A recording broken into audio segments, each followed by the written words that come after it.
full satu minggu Ustaz. Full satu minggu. Full Pak, tiap hari kita Pak. Tiap hari. Ada. Siapa meninggalkan sempatnya seperti rumah tiada berdiam.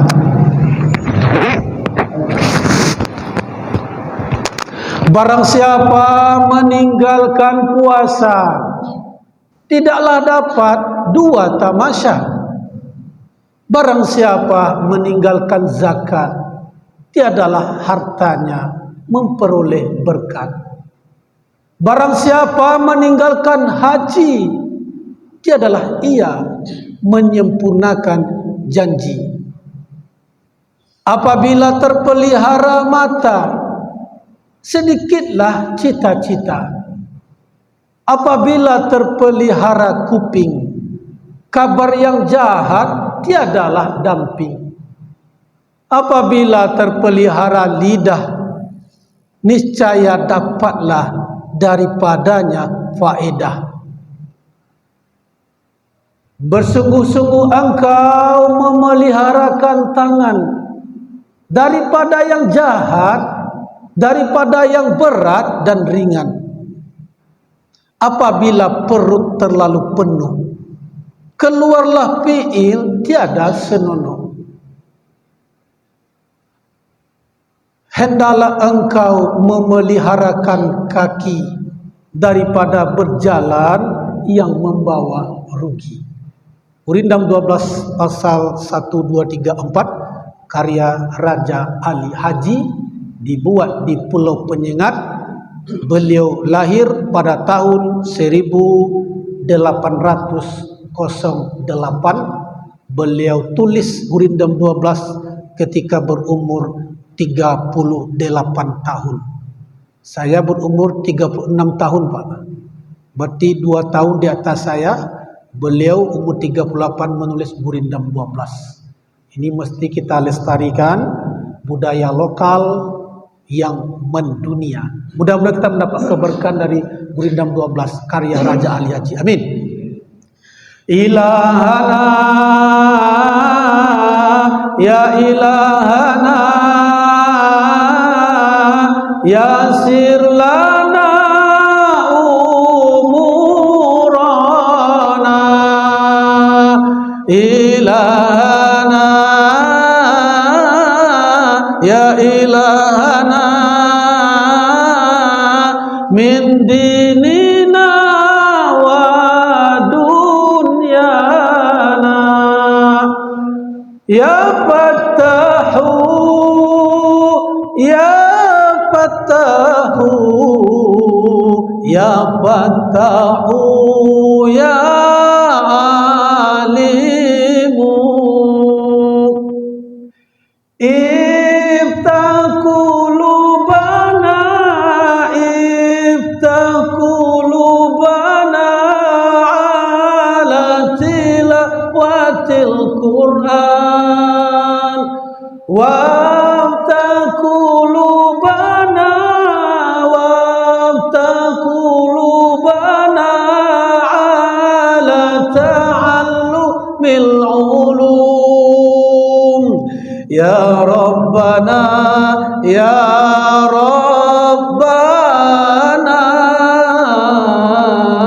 ya Fattahu ya Alimu. Salawat yasir lana. Assalamualaikum warahmatullahi wabarakatuh. Apa kabar Pak? Sehat? Alhamdulillah. Ibu-ibu ada hadir? Masya Allah, ramai ibu-ibu yang hadir. Ini pemain inti aja nampaknya nih.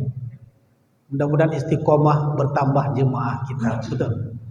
Anak-anak kita pun hadir, Masya Allah. Walaupun ngantuk-ngantuk sikit mendapat pahala dia Pak. Betul. Remajanya ada pula datang. Alhamdulillah, kita bersyukur kepada Allah atas karunia, nikmat, rahmat yang amat begitu besar Allah curahkan. Mudah-mudahan mampu kita syukuri dengan sebaik-baiknya. La in syakartum la azidannakum Wala in kafartum inna azabi lasyadid. Jika engkau pandai bersyukur dalam bentuk fi'liyah, ni hadir ke Masjid As-Sahal melaksanakan solat subuh berjamaah dalam bentuk syukur. Mudah-mudahan istiqomah berjamaah Allah ganti, Allah balas dengan nikmat-nikmat yang tidak terhingga. Badan sehat, umur panjang, rezeki mudah, anak soleh-soleha, menjadi orang hebat, menjadi pemimpin di masa yang akan datang. Salawat dan salam buat junjungan kita Nabi Muhammad sallallahu alaihi wasallam. Nabi yang kita cintai, uswatun hasanah dalam kehidupan kita. Senantiasa kita kirimkan salawat dan doa, Allahumma sholli ala Sayyidina Muhammad wa ala ali Sayyidina Muhammad. Mudah-mudahan dengan banyak bersalawat, nanti di hari kiamat kita mendapat syafaat yang dibawa oleh baginda Nabi Muhammad sallallahu alaihi wasallam.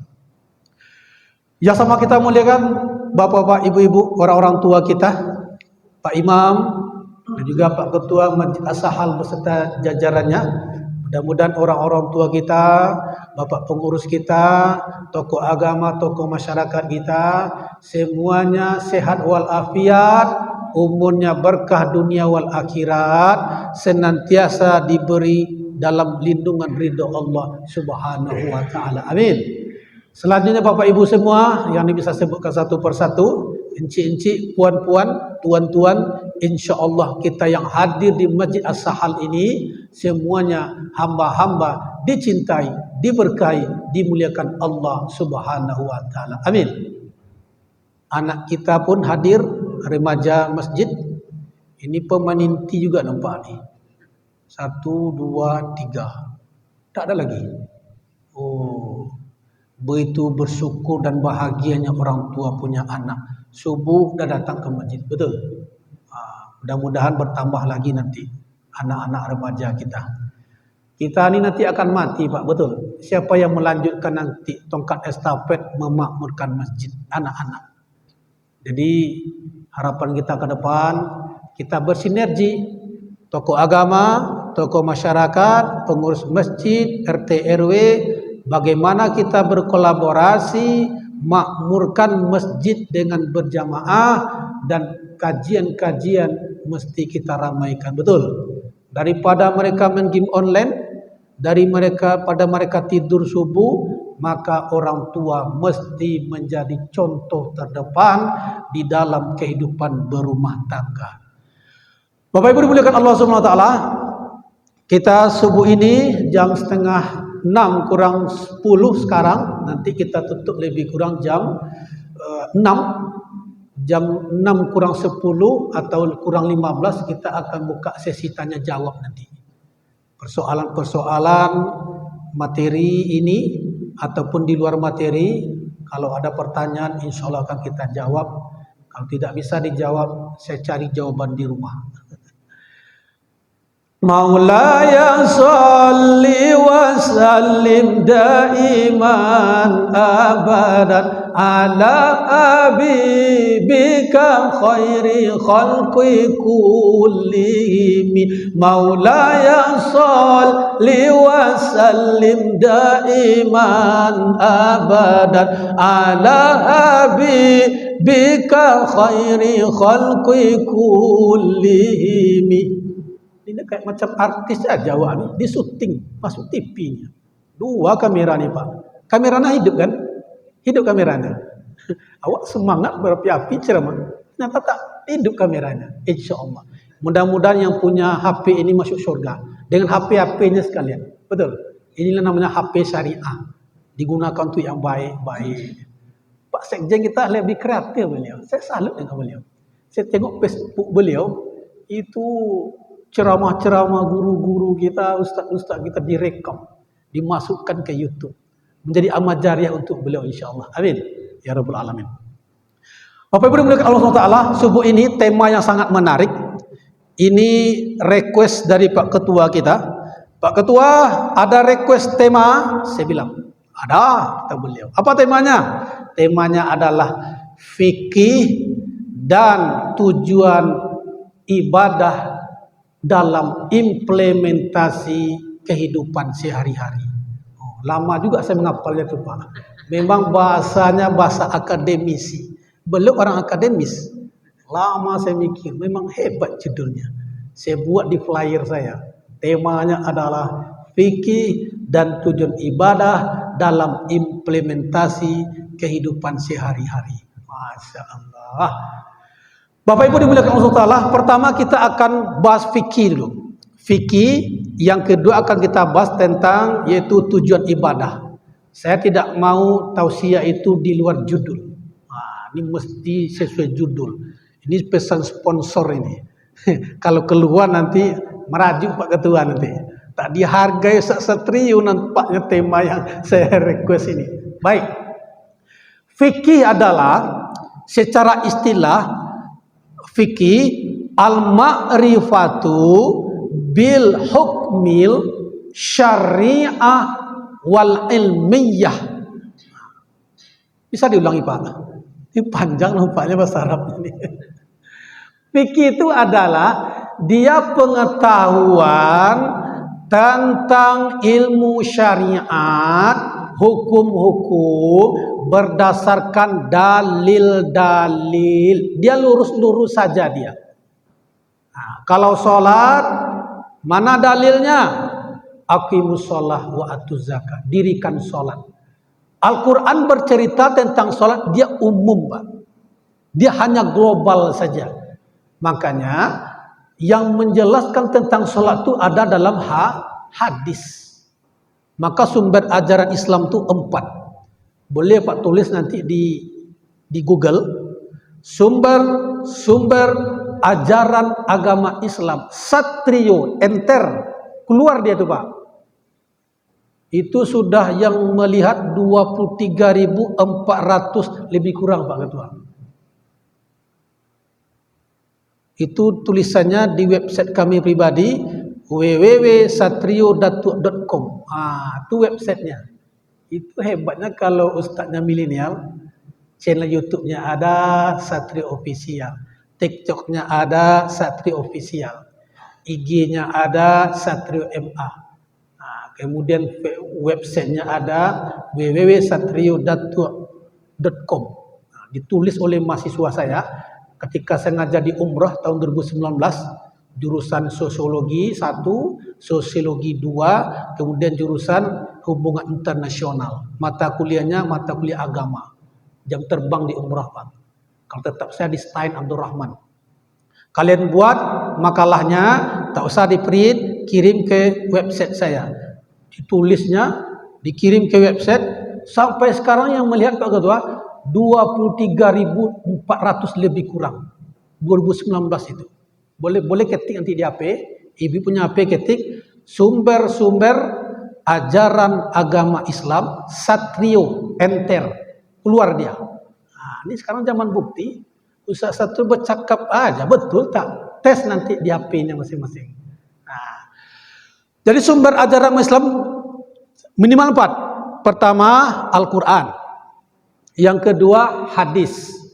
Yang ketiga ijma', kesepakatan para ulama. Yang keempat adalah qiyas. Ini minimal 4. Kalau dilanjutkan ada namanya ihsan lagi. Ada 6 dia. Di 4. Jadi kalau kita berbicara soal sholat, itu sifatnya umum dalam Al-Quran.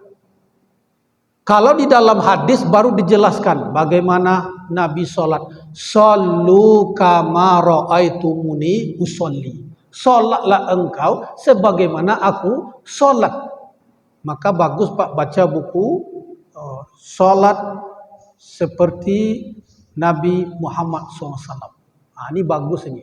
Bagaimana beliau takbirnya, kemudian beliau sujudnya, rukuknya. Ini dijelaskan di dalam namanya fikih ibadah. Di fikih banyak macamnya. Fikih ini induk terbagi kepada pertama fikih ibadah. Dibahas di situ tentang sholat, tentang wudu, tentang istinja, tentang zakat, tentang puasa. Ini masuk kepada fikih ibadah. Kemudian kita manusia ini tidak lepas bersosial bermasyarakat. Ada pula fikihnya, ada bagi dua. Yang kedua, fikih muamalah. Bagaimana hutang piutang hukumnya mesti ditulis. Al-Quran menjelaskan ayat terpanjang adalah hukum hutang piutang. Ditulis. Ada saksi. Kadang-kadang hutang 12 juta tak ditulis. Mana hutangnya? Tak ada bukti. Karena tak ada ditulis. Bisa berkilah dia. Kadang memang lupa. Kadang-kadang bukan lupa. Memang sengaja lupa. Kalau minjam, lidahnya lebih, giginya lebih lunak daripada lidah lagi. Tapi ketika dikasih pinjaman, lupa kacang akan kulitnya. Maka ada namanya fikih muamalah. Bagaimana hutang piutang, pinjam meminjam, bagaimana tentang perdagangan. Perdagangan diatur oleh dalam hukum Islam, namanya yaitu tentang jual beli, tentang riba. Riba tidak boleh, riba dilarang. La ta'kulur riba ad'afan mudha'afah. Janganlah kamu makan riba.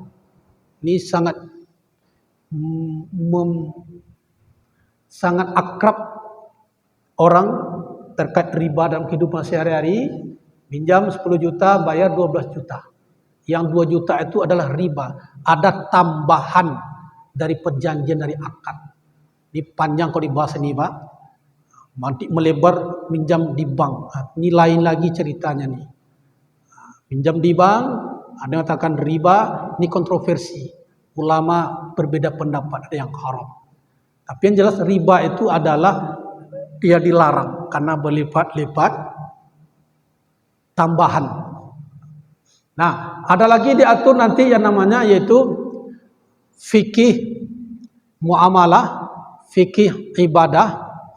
Ini yang akan dijelaskan menurut hadis-hadis Nabi Muhammad SAW. Dia semua punya ketentuan dan punya dalil. Dia lurus-lurus saja fikih ini. Kalau sholatnya batal, ya batal. Kalau puasanya tidak sah, kalau puasanya batal, ya batal. Jadi fikih itu tak bisa dia ditafsirkan. Dia lurus-lurus saja. Maka kita awali mulai dari fikih bersuci. Mulai dari bersuci, kemudian berwudu. Bagaimana berwudu? Maka Al-Quran menjelaskan 4 anggota wujud yang wajib. Pertama, wujuhakum, wajah. Yang kedua adalah tangan sampai siku. Yang ketiga, kepala, mengusap, mengatur kepala, kemudian kaki. Itu Al-Quran hanya umum 4 saja. Tapi di rekan hadis atau banyak yang sunat-sunatnya. Boleh berkumur, boleh mengusap-usap gigi, kemudian telinga, banyak sunat-sunatnya. Jadi fikih itu dia jelas-jelas saja. Kalau batal ya batal, ya kalau dilarang ya dilarang, dia jelas saja. Berdasarkan dalil dalil. Ini boleh diminum, Pak.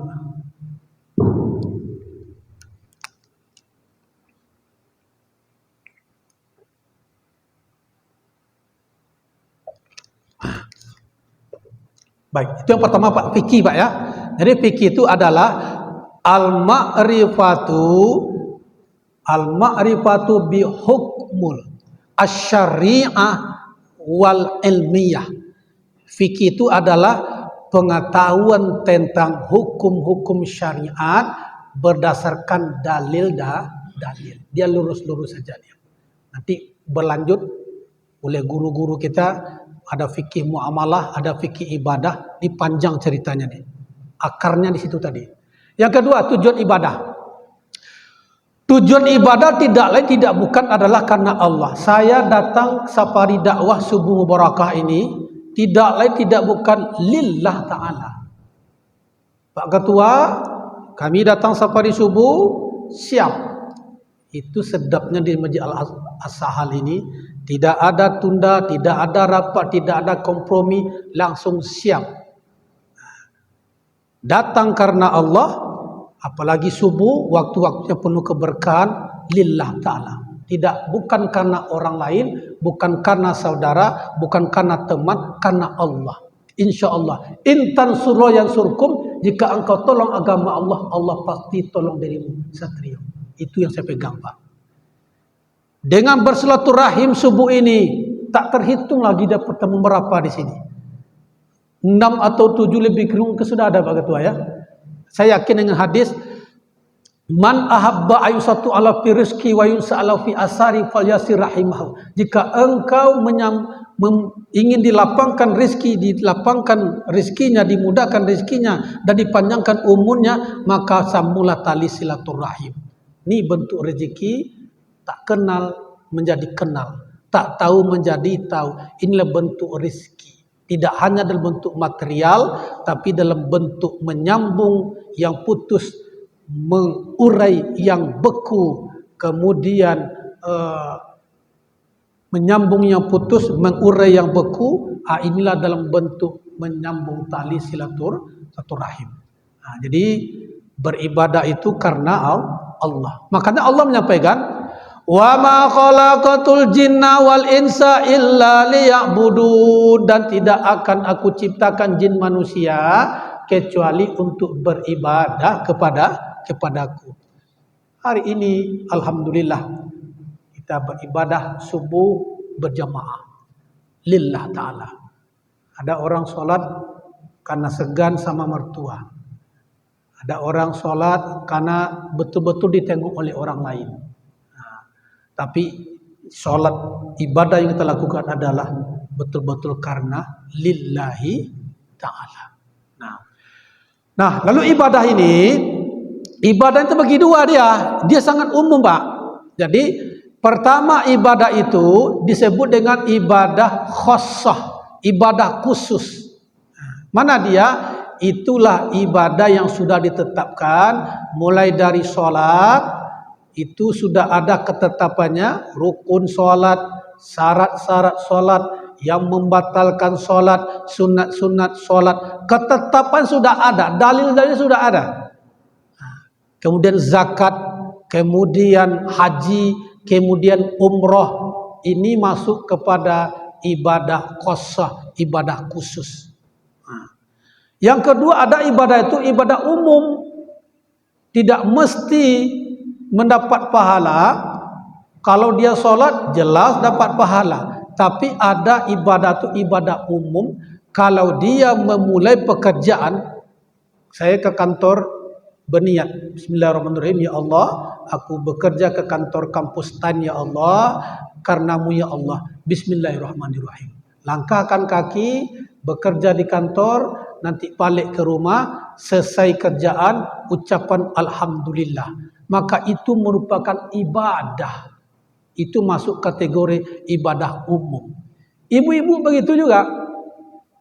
Ibu-ibu memasak di dapur, awalnya pergi ke pasar, nak beli santan, nak beli ayam, nak beli cabai segala macam, habis itu memasak di rumah. Ya Allah, aku melakukan pekerjaan ini ya Allah karenamu ya Allah. Di awal dengan bismillah, nanti selesai memasak ditutup dengan alhamdulillah, mendapatkan nilai ibadah. Itulah namanya ibadah umum. Jadi Ustaz Satrio, kalau begitu apapun yang kita lakukan dalam kehidupan sehari-hari kita, selagi itu baik, dimulai dengan bismillah, ditutup dengan alhamdulillah, itu pakai itu ibadah. Ibadah itu namanya ibadah umum, ammah. Walaupun membuang duri di pinggir jalan atau batu kerikil, daripada lewat motor, mobil, kemudian digiling oleh roda, terpelenting nanti, kena kepala orang, kena rumah orang, diambil batu, diambil duri, dibuang dia, itu pun masuk ibadah. Nah, jadi andaikan kita menanamkan dari hati kita, ternyata yang kita lakukan sehari-hari ini ibadah, maka mesti ada niat dulu. Mesti ada niat. Ya Allah, ya aku lakukan pekerjaan semua ini ya Allah karenamu ya Allah. Maka dapat dua kita. Pekerjaan selesai, dapat pahala pun, itu adalah bonus. Jadi kalau kita kerja hari-hari, tidak diniatkan, tidak dimulai dengan bismillah, tidak ditutup dengan alhamdulillah, dia hanya sekedar rutinitas. Tapi tidak bernilai ibadah dia. Begitu kata Profesor Dr. Quraisy Shihab. Maka ibadah itu dia daya kognitif, kemudian daya juang, kemudian daya fisik yang dilakukan mulai dengan bismillah, ditutup dengan alhamdulillah, bernilai ibadah. Kerja, aktivitas, selagi itu kebaikan, dimulai dengan niat yang baik, dimulai dengan bismillah, ditutup dengan alhamdulillah. Silakan Pak, ada pertanyaan? Ini menarik kalau kita bahas. Ini saya buka juga kulit-kulitnya aja dulu nih. Ibarat rumah, kita buka pintunya dulu supaya bisa pintu masuknya. Silakan Bapak Ibu.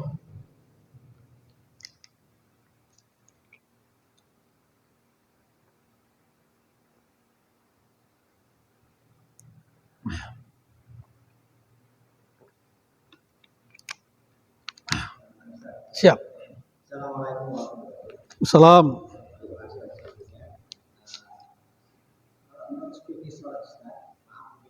Kalau kita katakanlah saya masbuk sholat maghrib. Jadi rakaat terakhir cuma satu. Jadi nanti kan saya kan mengikuti sampai 3 duduk sama istiros tawarruk atau tawarruk itu sebenarnya dari duduk yang pertama kan kita mengikuti imam. Ya. Duduk istiros. Ya. Terus yang kedua kita duduk istiros atau duduk tawarruk. Kalau referensi yang saya baca itu kalau kita mengikuti rakaat yang sudah banyak itu mengikuti imam. Tapi kalau masih sedikit, rakaatnya sedikit, maka kita duduk istiros tawarruk. Bagaimana Ustaz? Baik. Baca nanti dalam fikih ibadah itu fikih solat, di sana lengkap Pak. Karena namanya fikih ini dia kan masing-masing punya dalil dia. Dia punya dalil masing-masing, tapi yang jelas kalau dia masbuk dia pasti mesti mengikut imam. Kalau rakaat ketiga Bapak masuk, katakanlah Allahu Akbar, Bismillahirrahmanirrahim, Alhamdulillahirabbil alamin. Ketika surah Al-Fatihah dibaca oleh imam, dia belum sampai ruku, menurut satu pendapat itu masuk kepada dalam satu rakaat, batasannya ruku. Kalau Bapak masuk ketika rakaat ketiga imam sudah ruku, pendapat lain mengatakan bahwa sudah tertinggal rakaat pertama. Walaupun pendapat lain ada mengatakan pas ruku itu masuk pada dapat satu rakaat. Ini masing-masing punya dalil. Kalau saya berpaham ketika batasannya itu adalah ruku, karena pemisah antara rakaat 1 dengan rakaat 2 adalah yaitu ruku dia. Nah, jadi ikuti imam. Ketika rakaat ketiga itu kan imam langsung tahiyat akhir kan, salam kan karena rakaat ketiga. Nah, kemudian nanti setelah salam, Assalamualaikum warahmatullahi, Assalamualaikum warahmatullahi. Kita mesti naik masuk rakaat kedua. Berarti 2 kali dapat. Ya kan, pertama karena ikut imam itu tahiyat awal, kemudian rakaat kedua juga tahiyat awal, ketiga baru tahiyat akhir. Jadi gitu urutannya, urutan fikihnya seperti itu. Berarti 3 kali jadinya. Nah, begitu Pak ya. Ikut imam mesti. Iya. Maka apabila imam bertakbir engkau bertakbir. Apabila imam sujud engkau sujud, artinya makmum ikut imam sampai selesai, baru lanjutkan sesuai dengan pergerakan solat dengan normalnya. Berarti 3 kali dapat. Kalau maghrib, kalau subuh jelaslah 1 kali cuman. Baik, saya menyorot di sini tentang ibadah. Ini saya sorot tentang ibu-ibu ini. Kalau Bapak kita ada jelas lah, hadisnya jelas. Kata Nabi, laki-laki yang tidak mau berjamaah, Nabi mengancam. Apa kata Nabi? Ketika Nabi selesai melaksanakan sholat, aina si fulan, mana si fulan, mana si fulan. Tidak nampak ke masjid.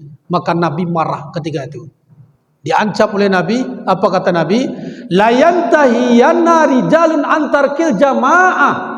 Hendaklah kamu jangan meninggalkan solat berjamaah, aula arakanna buyutahum, atau aku akan bakar rumahmu, aku bakar, kata Nabi. Itu ancaman. Kalau dalam sebuah ilmu kaidah fikih, kalau ada ancaman berarti hukumnya wajib. Maka laki-laki jelas. Pertanyaannya, kami ibu-ibu ini gimana Ustaz? Ada yang mengatakan sholat di rumah lebih baik daripada sholat di masjid. Lama saya termenung Pak. Jelas pula hadisnya itu. Baik, saya baca 2 hadis Pak ya, ibu-ibu. Ini jadi perhatian kita bersama. Maka jangan heran kalau ini yang dipahami, yang diamalkan, wajar masjid sepi. Karena pahaman ibu-ibu, perempuan khususnya, lebih baik sholat di rumah kata daripada di masjid. Baik. Dulu di zaman Nabi keadaan waktu itu tidak kondusif. Karena perempuan itu fungsinya 3. Dapur, kumur, sumur, kasur. Kasur, sumur, dapur. Ketika perempuan ke masjid, karena kondisi lagi tak aman, disitulah diculik, diperkosa. Terjadilah hal tidak diinginkan. Maka ada hadis Nabi waktu itu, kata Nabi begini, An Abdillah anna Rasulullah sallallahu alaihi wasallam, dari Abdullah bahwasanya Rasulullah SAW bersabda, salatul mar'ati fi baitiha, salat perempuan itu lebih baik fi pada baiti. Baiti ini dalam bahasa namanya yaitu isim, artinya adalah yaitu rumah. Salat perempuan lebih baik di rumah, afdalu min hujratiha. Salat perempuan di rumah lebih baik daripada salat fi hujratiha. Hujratiha itu adalah tempat yang lapang. Tempat yang lapang rumah, ada kamar mandi, ada tempat kamar tamu, ada ruangan. Maka dibanding tempat yang luas serumah, rumah luas itu, lebih baik salatnya fi baiti. Baiti itu maknanya adalah tempat yang sempit. Jadi kalau di rumah cari tempat sempit. Mana tempat sempit? Kamar. Lebih baik lagi. Nabi lanjutkan, wa salatuha fi mahda'iha afdalu min salatiha fi baitiha. Dan salat di mahda'iha lebih baik daripada salat di baiti. Maksudnya baiti kan rumah tadi. Rumah kecil, kamar kecil. Kalau hujrah rumah besar. Baiti itu taruh kamar. Ada lebih kecil dari kamar lagi. Mana dia? Tempat khusus sholat. Semakin sempit, semakin kecil tempatnya.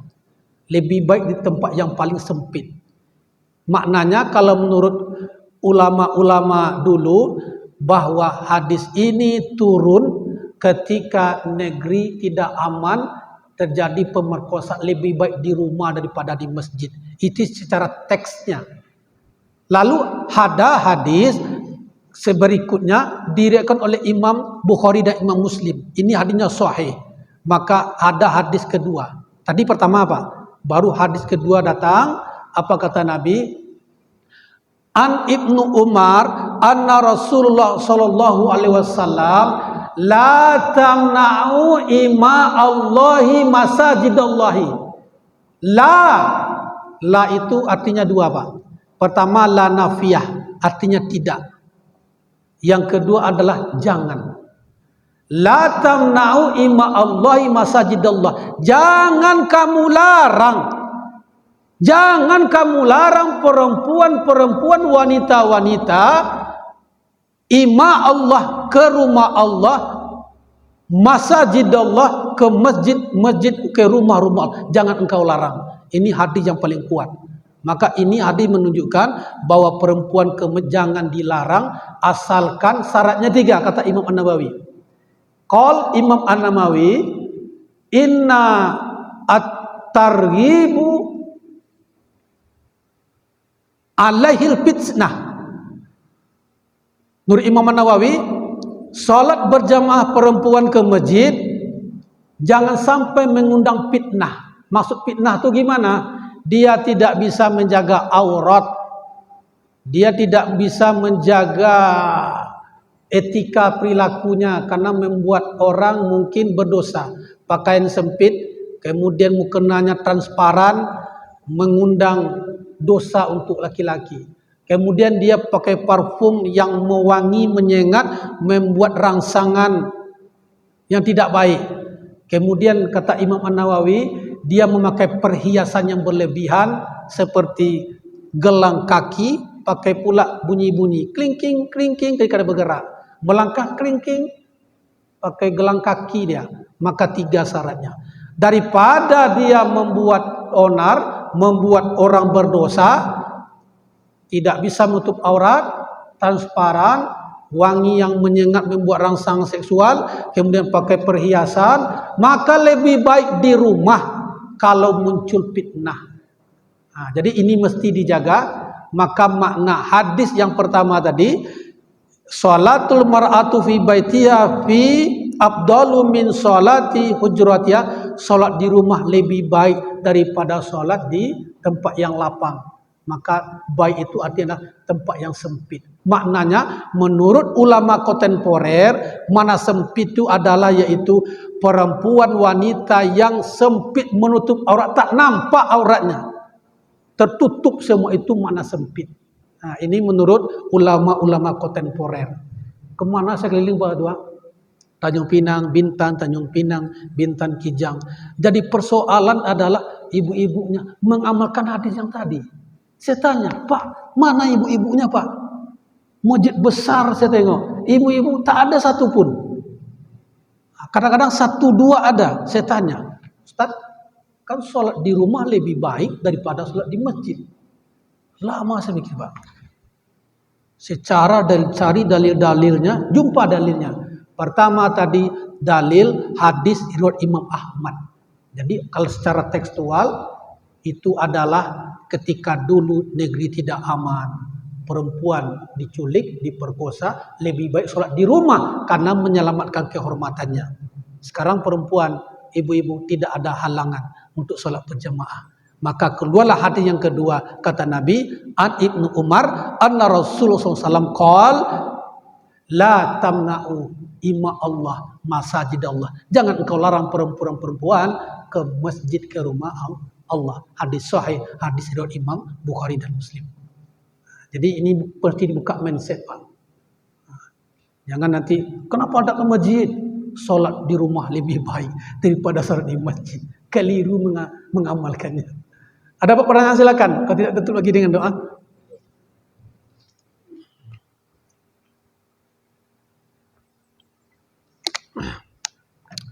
Maulaya salli wa sallim daiman abadan ala habibika khairi khalqi kullihim.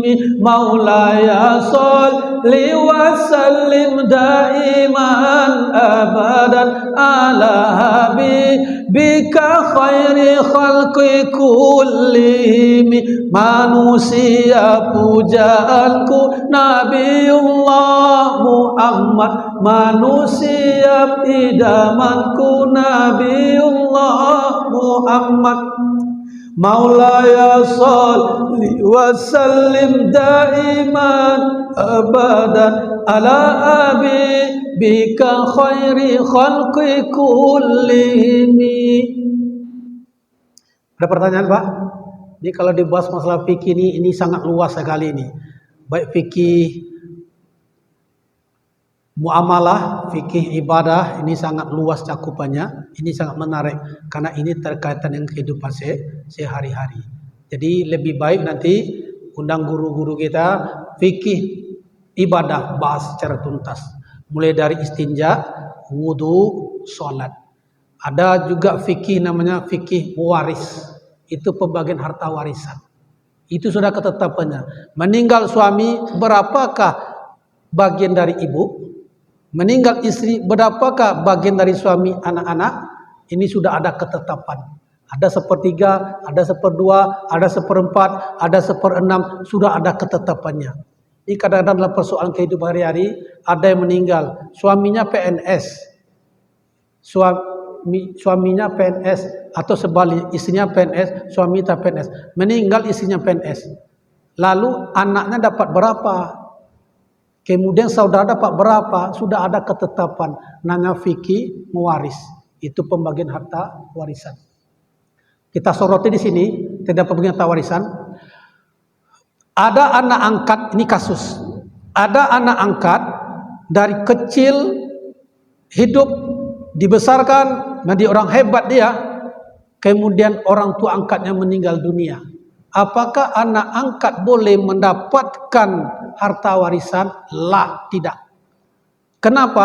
Karena anak angkat tidak ada namanya hubungan darah dengan ibu orang tua angkatnya. Tapi kalau anak angkat berhak mendapatkan yang namanya yaitu hibah. Nah, ya, mamak kan dah tua nih.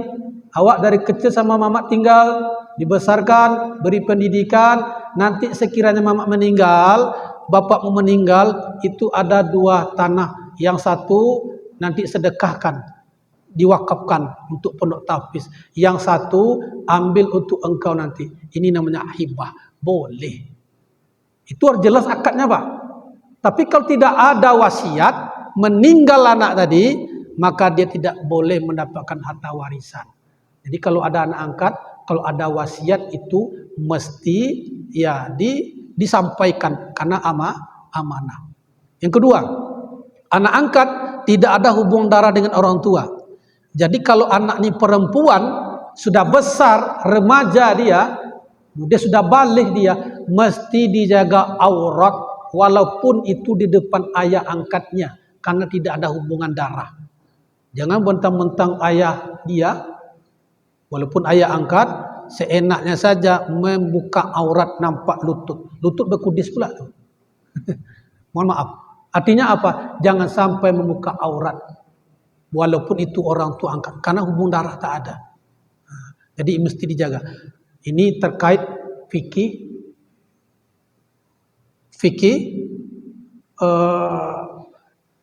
pembagian harta warisan. Kemudian fikih yang berkaitan dengan ilmu-ilmu yang mewaris, itu adalah harta warisan. Karena ini kasus-kasus kita temukan di tengah-tengah masyarakat. Ada Pak pertanyaan? Kalau tidak tutup lagi. Ini habis ini subuh, malam nanti maghrib di Masjid Nurul Huda, Jalan Satria. Besok subuh hari Jumat subuh di Surau Al-Mutakin, Kenangan Jaya. Kemudian Jumat di Masjid Al-Azhar Pantai Impian. Ya, ada lagi insyaallah. Ini suaranya mulai berubah, Pak. Tapi alhamdulillah Allah beri kekuatan. Ya, dengan safari ini Allah berikan kekuatan lahir batin karena kita menyampaikan syiar agama Allah, ayat-ayat hadis-hadis Nabi Muhammad sallallahu alaihi wasallam. Innal habibal mustafa zurafatin wa zuwafa wa zikru fi shifa iza tama bidal ilal nilwabi kulil mada nilwabi kulil mada nasran ala kulil ida nilwabi kulil mada nasran ala kulil ida innal habibal mustafa zurafatin wa zuwafa wa zikru fi shifa iza tamada bil ilal. Dah habis suara saya. Lah, Tentu dengan doa, mudah-mudahan kita semuanya sehat walafiat, panjang umur, senantiasa istiqomah di dalam salat berjamaah. Amin ya rabbal alamin. Azinia wa kuluniya as-solihah al-fatihah. Bismillahirrahmanirrahim. Alhamdulillahirabbil alamin arrahmanir rahim maliki yaumiddin iyyaka na'budu wa iyyaka nasta'in ihdinas siratal mustaqim siratal ladzina an'amta 'alaihim. A'udzu billahi minasyaitonir rajim. Bismillahirrahmanirrahim. Alhamdulillahirabbil alamin wal 'aqibatu lil muttaqin. Assalatu wassalamu ala asyrafil anbiya'i wal mursalin wa ala alihi wa ashabihi ajma'in. Allahumma ya Allah ya Rahman ya Rahim ya Aziz ya Jabbar ya Mutakabbir ya Anan ya Mannan ya Allah. Pada hari ini ya Allah, hari Kamis ya Allah, pada hari subuh yang penuh keberkahan kami berkumpul di rumahmu yang suci ini, Masjid As-Sahal ya Allah. Kami awal dengan solat subuh berjamaah ya Allah. Dilanjutkan tausiah ya Allah. Curahkanlah keberkahan, rahmat, ridho, kasih sayangmu kepada kami yang hadir di Masjid As-Sahal ini ya Allah. Panjangkan umur kami ya Allah. Sehatkan badan kami, berkailah umur kami dunia wal akhirat ya Allah. Mudahkan segala urusan kami ya Allah. Ya Allah, angkatlah baguskan rupa dan wajah kami ya Allah. Baguskan akhlak kami, baguskan niat kami, baguskan langkah kami mencari ridho beribadah kepadamu ya Allah. Ibadah yang kami lakukan karenamu ya Allah. Ya Allah, luaskan, lapangkan rezeki kami, rezeki anak-anak kami, rezeki istri, rezeki suami kami, rezeki orang tua kami, rezeki para pemimpin kami ya Allah. Andaikan rezekinya jauh dari langitmu, maka turunkanlah ya Allah. Andaikan rezekinya jauh antara barat dan timur, maka dekatkanlah ya Allah. Andaikan rezekinya jauh dalam perut bumimu, maka keluarkanlah ya Allah. Dengan rezeki yang kau berikan itu bisa kami berinfak, bersedekah, membantu fakir miskin, membantu pondok pesantren, pondok tahfiz, berinfak untuk masjid ya Allah, berzakat, berwakaf, membantu sesama kami ya Allah. Karena ini bekal kami bawa menghadapmu di akhirat kelak nanti ya Allah. Ya Allah, takdirkan anak-anak cucu cicit kami menjadi anak-anak yang soleh soleha, anak yang penghafal Quran, pemimpin di masa yang akan datang. Qurrata ayun, sejuk dipandang mata, berguna bagi nusa bangsa dan agama, berbakti kepada kedua orang tuanya ya Allah. Ya Allah, matikan kami kelak mati yang husnul khatimah ya Allah. Di akhir hayat kami mengucapkan kalimat la ilaha illallah Muhammadar Rasulullah. Kami mohon padamu, masukkan kami ke syurga-Mu ya Allah, syurga Al-Jannatul Firdaus bersama kekasih-Mu Nabi Muhammad sallallahu alaihi wasallam. Ya Allah, istiqomahkan hati kami senantiasa berjamaah ya Allah sampai akhir hayat kami ya Allah. Ya Allah, padamu kami memohon, padamu kami meminta, kabulkanlah, ijabahlah permohonan kami ya Allah. Rabbana atina fid dunya hasanah wa fil akhirati hasanah wa qina azabannar. Subhana rabbika rabbil izzati amma yasifun wa salamun alal mursalin walhamdulillahi rabbil alamin. Taqabbalallahu minkum inna wa minkum taqabbal ya karim. Terima kasih banyak Bapak Ibu semuanya. Mudah-mudahan bermanfaat. Mohon maaf atas segala kekurangan kesilapan. Kami tutup dengan sebaik pantun, menangkap puyuh di Pulau Telasi. Thank you dan terima kasih. Assalamualaikum warahmatullahi wabarakatuh.